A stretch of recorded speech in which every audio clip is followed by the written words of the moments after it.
నేచర్లో లేదా మన లైఫ్లో ఒక విషయాన్ని అర్థం చేసుకోవాలన్నా, దేన్నైనా మార్చాలన్నా లేదా ఒక ప్రోగ్రెస్ని సాధించాలన్నా మొట్టమొదటగా మనకు అవసరమయ్యేదే ఎంక్వైరీ. ఎంక్వైరీ అంటే విచారణ. అదే మనల్ని ముందుకు నడిపిస్తుంది. రకరకాల ప్రశ్నలు ఇంకా పద్ధతుల ద్వారా ఏ విషయాన్నైనా మనం అన్వేషించగలుగుతాం. ఈ ప్రశ్నలే మానవ పురోగతికి దోహదం చేస్తాయి. ప్రశ్నలు ప్రధానంగా 6 రకాలు. ఆ ఒక్కొక్క ప్రశ్నకు ఉండే ఇంపార్టెన్స్ని దృష్టిలో పెట్టుకుని దానికో క్రోనాలజికల్ ఆర్డర్ని ఇస్తే అది ఇలా ఉంటుంది: ఎందుకు, ఏంటి, ఎలా, ఎవరు, ఎక్కడ, ఇంకా ఎప్పుడు. ఇందులో వై, ఎందుకనే ప్రశ్న అన్నిటికంటే ముందు వస్తుంది. ఆ ప్రశ్నే అన్నిటికంటే పెద్దది ఇంకా ముఖ్యమైనది. ఎందుకంటే నేచర్లో లేదా లైఫ్లో మనం చూసే ఏ ఫినామినన్ అయినా దాని మూలం లేదా ప్రారంభం ఎక్కడ ఉందని తెలుసుకోవడానికి ఇది ఉపయోగపడుతుంది. దాని వెనక ఉన్న కారణం ఇంకా పర్పస్ని గుర్తించడానికి హెల్ప్ చేస్తుంది. ఈ ప్రశ్న వేసుకున్నాకే మనకు ఒక విషయాన్ని ఇంకా లోతుగా విచారణ చేయాలనే మోటివేషన్ ఇంకా ఆధారం లభిస్తుంది. తరువాత ఏంటి, వాట్ అనే ప్రశ్న. ఇది ఒక విషయాన్ని పూర్తిగా అర్థం చేసుకోవడానికి, దాన్ని నిర్వచించడానికి ఉపయోగపడుతుంది. తరువాత ఎలా, హౌ అనే ప్రశ్న.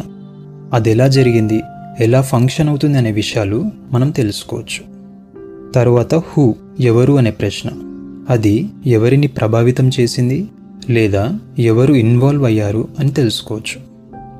ఆ తరువాత ఎక్కడ, ఎప్పుడు అనే ప్రశ్నలు. ఇవి ప్లేస్ ఇంకా టైంకి సంబంధించినవి. అయితే చాలామందికి ఎందుకు అనే ప్రశ్నకు ఉండే ప్రాధాన్యత సరిగ్గా తెలియదు.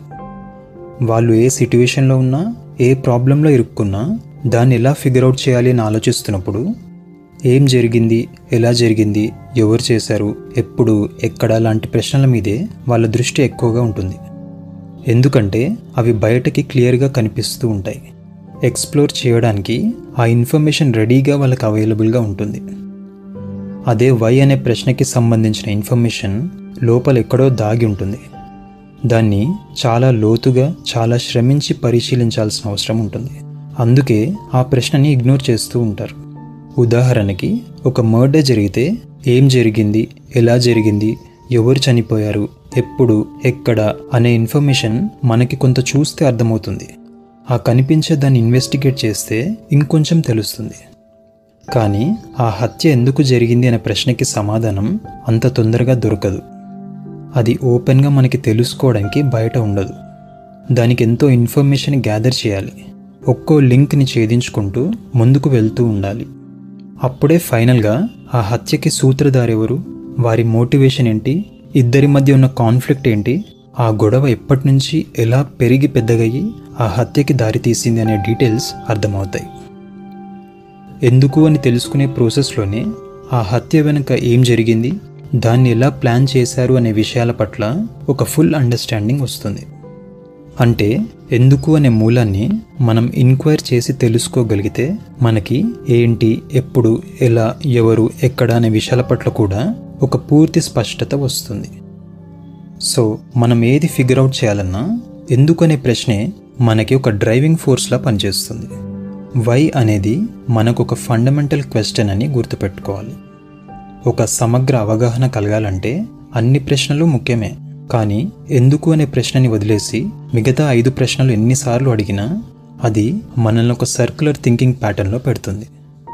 మనకు ఆ హత్యకి సూత్రధారు ఎవరు, వాళ్ళ మోటివేషన్ ఏంటి, ఎలా ప్లాన్ చేశారు అనే మూలం మనకి తెలియనప్పుడు అక్కడ అవైలబుల్గా ఉన్న ఇన్ఫర్మేషన్తో మన ఎంక్వైరీ మొదలవుతుంది. తిరిగి మళ్ళీ అదే ఇన్ఫర్మేషన్ దగ్గర మన ఎంక్వైరీ ఎండ్ అవుతుంది. మనకు ఆ సంఘటన గురించి ఒక సూపర్ఫిషియల్ అండర్స్టాండింగ్ మాత్రమే ఉన్నప్పుడు దానికి సరైన సొల్యూషన్ కనుక్కోలేము. అందుకే అందులో మనం సాధించే ప్రోగ్రెస్ చాలా తక్కువ ఉంటుంది.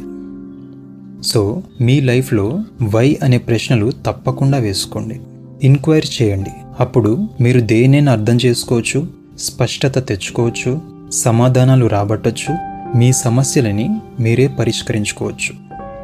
అన్ని ప్రశ్నలు వేసుకోండి, ఎన్నిసార్లైనా వేసుకోండి. కానీ వై అనే ప్రశ్నని మాత్రం అస్సలు మిస్ చేయకండి.